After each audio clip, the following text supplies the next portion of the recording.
A basic introduction to propositional logic, demonstration 9, truth tree. For the one-sided tree rules, if you have A and B, you have both, so bring them both down.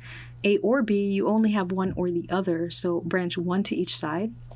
A arrow B, using the arrow rule, it's equivalent to either not A or B. You'll be required to branch. For A double arrow B, you'll either have both or neither. So A and B, or not A and not B. Not A is just a monadic, so it just attaches.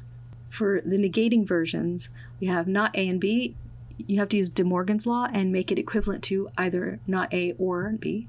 For not A or B, using De Morgan's law, it's equivalent to not A and not B. For not A arrow B, we use the arrow rule and make that equivalent to A and not B. For not A double arrow B, using the arrow rule both ways, it's equivalent to A and not B, or not A and B.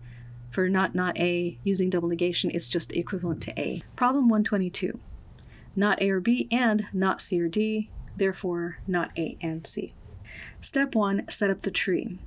For this text, we use the one-sided tree, so what you need to do is list all the premises along the trunk plus the negated conclusion. This is the test for validity. Can all the premises be true, and can the conclusion be false? That's why we negate the conclusion.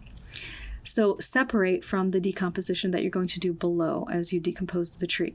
All right, so you have not A or B and not C or D, and then you have not A and C. Since the original has a dash already, you just give a double dash. You give a double negation. Step 2, start decomposing the formulas. Using the tree rules, decompose the simplest formulas first. Try to avoid branching if possible, because if you do branch, every other time you decompose another formula, it has to be deconstructed along every open branch. So try to delay branching. So in this case, it's a good idea to number the steps of your tree to keep track of what you have already deconstructed, okay? So first, let's just do the conclusion, right? Using double negation, we just have A and C. So we bring that down. And then the second thing we do is using the and, we bring down those two pieces.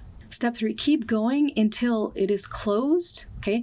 Either the entire tree closes, that means every single branch, or you have actually deconstructed every single formula that's there. So going back and using our numbers to just keep things in order, the first thing we want to do is just take apart the A and C. That's the simplest version that you can get, right? Just take apart the A and the C, just bring one under the other. Okay, for the second one, we approach that and we have to use the De Morgan's law rule. We know that not A or B is equivalent to not A and not B. Now notice, as soon as you put not A there, this not A contradicts the A above it, right?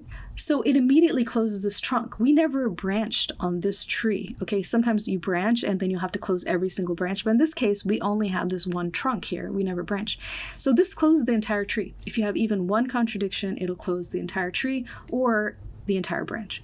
Once you get a contradiction, so the entire branch closes, in this case the entire tree, keep going until all formulas are decomposed or the entire tree closes, and we can stop here. There's not even a need to do the last term, not C or D, because it already closed. Step 4, check for validity. Remember, the test for validity is, was it possible for the premises to be true and the conclusion false? Which is why we negated it. If so, the tree would be open. That means there wouldn't be any contradictions, but because a contradiction is what closes a branch or a tree in this case. But if it's not, if it's closed, that means that it led to a contradiction and it wasn't possible to have the premises be true and the conclusion false. Since this one closed, it's a good argument. It's valid. Here's the worked out one-sided tree with the final judgment, the final evaluation of valid.